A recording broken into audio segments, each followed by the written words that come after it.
Shri M N. Pearson telephone ലൈനിലുണ്ട്. Shri Pearson, പരിഹരിക്കാവുന്ന ഒരു ഡാമേജായി ഇപ്പോഴും ഈ തെരഞ്ഞെടുപ്പ് പരാജയത്തെ CPM-ഉം ഇടത് സംവിധാനങ്ങളും കാണുന്നുണ്ട്. ഞങ്ങൾ പരിഹരിച്ച് മുന്നോട്ട് പോകും, പ്രശ്നങ്ങൾ മനസ്സിലാക്കും, ജനങ്ങളിലേക്ക് ഇറങ്ങിച്ചെല്ലും, ഇനിയും തിരഞ്ഞെടുപ്പുകൾ വരാനുണ്ട് എന്ന് പറഞ്ഞു വെക്കുന്നു. സ്വാഭാവികം, നേരത്തെയുള്ള തിരഞ്ഞെടുപ്പുകളിൽ പരാജയത്തിന് ശേഷം അങ്ങനെ സംഭവിച്ചിട്ടുമുണ്ട്. ഇത്തവണത്തെ ഈ ഒരു വലിയ തിരിച്ചടി, ജനങ്ങളിൽ നിന്നുള്ള ഈ അകൽച്ചയും CPM മറികടക്കുമെന്ന് പ്രതീക്ഷിക്കാമോ? അല്ല, CPM ജനങ്ങളെ കൃത്യമായിട്ട് തിരിച്ചറിയുകയും അവരുടെ അഭിപ്രായങ്ങൾ എന്താണെന്ന് മനസ്സിലാക്കുകയും ചെയ്താൽ മാത്രമാണ് CPM-ന് ഒരു തിരിച്ചറിവ് എന്ന് പറയുന്നത് സാധ്യമായി തീരുക. CPM ഇപ്പോൾ ചെയ്തുകൊണ്ടിരിക്കുന്നത് ജനങ്ങളിൽ നിന്ന് CPM എന്ന് പറയുന്നതായിട്ടുള്ള നേതൃത്വത്തെ മാറ്റി നിർത്തുന്നതിന് പ്രധാന ഘടകമായി പ്രവർത്തിക്കുന്നത് അവരുടെ സോഷ്യൽ മീഡിയയാണ്, അവരുടെ സൈബർ ടീമാണ്. ഈ സൈബർ ടീമിന് യാതൊരു വിധമായിട്ടുള്ള സെൻസുമില്ല, അവന് യാതൊരു രാഷ്ട്രീയം അറിയാൻ പാടില്ല. പക്ഷേ ഗവൺമെന്റോ അതുപോലെ പാർട്ടിയോ എന്ത് ചെയ്താലും അതിനെ ന്യായീകരിക്കുകയും പാർട്ടി സഹാക്കൾക്ക് പറയുന്നതായിട്ടുള്ള മുഴുവൻ അഭിപ്രായങ്ങൾക്ക് മേൽ അവർ സാമൂഹ്യമായ ഇടപെടലിലൂടെ സൃഷ്ടിക്കുന്നതായിട്ടുള്ള അഭിപ്രായത്തെ വ്യക്തിപതിപ്പിക്കുകയാണ് ചെയ്യുന്നത്. അങ്ങനെ തികച്ചും ഒരു ഫീഡ്ബാക്ക് എന്ന് പറയുന്നത് സാധ്യമല്ലാത്തതായിട്ടുള്ള ഒരു പാർട്ടി മാറിക്കഴിഞ്ഞു. അതുകൊണ്ടാണ് ചീമേനി പോലുള്ള സ്ഥലത്ത് BJP-ക്ക് 1200 വോട്ട് അത്ഭുതകരമായിട്ട് വന്നു വീഴുന്നത്. അവിടെ BJP-കാരാണെന്ന് പറഞ്ഞാൽ പെണ്ണുപോലും കിട്ടില്ല. അങ്ങനെയുള്ള ചീമേനിയിലാണ് ആരും അറിയാതെ 1200 വോട്ട് BJP കിട്ടുന്നത്. അപ്പോൾ ജനങ്ങൾ ഇവരോട് പറഞ്ഞിട്ട് ഇവർ കേൾക്കാതിരുന്നിട്ട് ജനങ്ങൾക്ക് സഹിച്ചിട്ടാണ് അവര് BJP-ക്കോ അല്ലെങ്കിൽ നോട്ടയ്ക്കോ അല്ലെങ്കിൽ മറ്റാർക്കോ വോട്ട് ചെയ്യാനായിട്ട് തയ്യാറാവുന്നത്. പറഞ്ഞാൽ കേൾക്കാൻ പറ്റാത്തതായിട്ടുള്ള സംവിധാനം എങ്ങനെയാണ് തിരുത്തപ്പെടുക? അസാധ്യമായിട്ടുള്ള കാര്യമാണ്.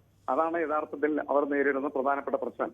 സോഷ്യൽ മീഡിയ എന്ന് പറയുന്ന ഈ സംവിധാനം CPM-നെ ജനങ്ങളിൽ സമ്പൂർണ്ണമായിട്ടും മറക്കുന്ന ഇരുമ്പ് മറയായി മാറിക്കഴിഞ്ഞിരിക്കുകയാണ് ചെയ്യുന്നത്. എന്ത് വൃത്തികേടിയാലും അതിനെ ന്യായീകരിക്കുന്നതായിട്ടുള്ള ഒരാളായിട്ട് അവർ മാറിയിരിക്കുകയാണ്. അതും മാറ്റി കൃത്യമായിട്ടുള്ള ഫീഡ്ബാക്കിലൂടെ ജനങ്ങളെ തിരിച്ചറിഞ്ഞാൽ മാത്രമേ തിരുത്തൽ സാധ്യമായി തീരുള്ളൂ. വടകരയിലും ഇപ്പോൾ ശൈലജ ടീച്ചറിന്റെ പരാജയത്തിന് ശേഷം ടീച്ചർ മാധ്യമങ്ങളോട് പറഞ്ഞത് ഈ സോഷ്യൽ മീഡിയയുമായി ബന്ധപ്പെട്ട പ്രചരണങ്ങൾ, അതുമായി ബന്ധപ്പെട്ട് വന്ന വിവാദങ്ങളൊക്കെ അത്തരത്തിലുള്ള സംവിധാനങ്ങളൊക്കെയാണ്. കാരണം എന്താണ് വടകരയിൽ സംഭവിച്ചത് നമുക്കറിയാം, ഏത് രീതിയിലാണ് മുന്നിൽ നിന്ന് ടീച്ചർ പിന്നോട്ട് പോയതെന്നും പരാജയപ്പെട്ടതെന്ന് നമുക്കറിയാം. അപ്പോൾ താങ്കൾ പറഞ്ഞ അക്ഷരാർത്ഥത്തിൽ അവിടെയും ചേർത്ത് നിർത്തണം. അതെ, CPM എന്ന് പറയുന്നത് ജനങ്ങളിൽ നിന്ന് മാറ്റി നിർത്തുന്നതിന് വേണ്ടിയുള്ള ഒരു സംവിധാനമായിട്ട് അതിന്റെ സോഷ്യൽ മീഡിയയും അതുപോലെ എന്താണ് സൈബർ പോരാളികൾ മാറിക്കഴിഞ്ഞിരിക്കുകയാണ് ചെയ്യുന്നത്. അവരാണ് അഭിപ്രായം നിർമ്മിക്കുന്നത്, പാർട്ടിയല്ല അഭിപ്രായം നിർമ്മിക്കുന്നത്. അല്ലെങ്കിൽ പാർട്ടിയുടെ ആശയങ്ങൾക്കനുസരിച്ചുള്ള അഭിപ്രായമല്ല നിർമ്മിക്കുന്നത്. ഗവൺമെന്റ് എന്ത് ചെയ്തു കഴിഞ്ഞാലും അതിനെ ന്യായീകരിക്കാൻ വേണ്ടിയിട്ട് ഉള്ള സംവിധാനമായിട്ട് CPM-ന്റെ സോഷ്യൽ മീഡിയ മാറി.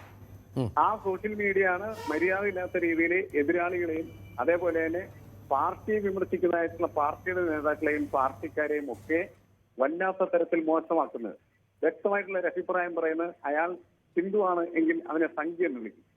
വ്യക്തമായിട്ടുള്ള അഭിപ്രായം പറയുന്നത് CPM-ന്റെ ഒരാള് മുസ്ലിം ആണെങ്കിൽ അവനെ ഉടനെ തന്നെ ചൂടാത്തി എന്ന് വിളിക്കും. വ്യക്തമായിട്ട് അഭിപ്രായം പറയുന്നതായിട്ടുള്ള ഒരു CPM-കാരനും ക്രിസ്ത്യാനിയാണെങ്കിൽ അവനെ ക്രിസംഖ്യ എന്ന് വിളിക്കും. അങ്ങനെ ഇവരെയൊക്കെ സമ്പൂർണ്ണമായിട്ട് നിശബ്ദമാക്കുക എന്ന് പറയുന്ന ഒരു പ്രോസസ്സാണ് സോഷ്യൽ മീഡിയ ചെയ്തുകൊണ്ടിരിക്കുന്നത്. അതിന്റെ പ്രത്യാഘാതമാണ് യഥാർത്ഥത്തിൽ ഈ ശൈലജ ടീച്ചർ പറയുന്നതായിട്ടുള്ള അഭിപ്രായത്തിൽ നിൽക്കുന്നത്. ശരി, നന്ദി ശ്രീ എൻ.എം. പിയേഴ്സൺ. ഒപ്പം VV അരുണും MS അനീഷ് കുമാറുമാണ് ഏറ്റവും പുതിയ വിവരങ്ങൾ പങ്കുവച്ചത്. ഏതായാലും CPM LDF തിരുത്താനുള്ള ശ്രമങ്ങൾ വീണ്ടും ആരംഭിക്കുന്നു, ജനങ്ങളിലേക്ക് ഇറങ്ങിച്ചെല്ലാൻ ശ്രമിക്കുന്നു.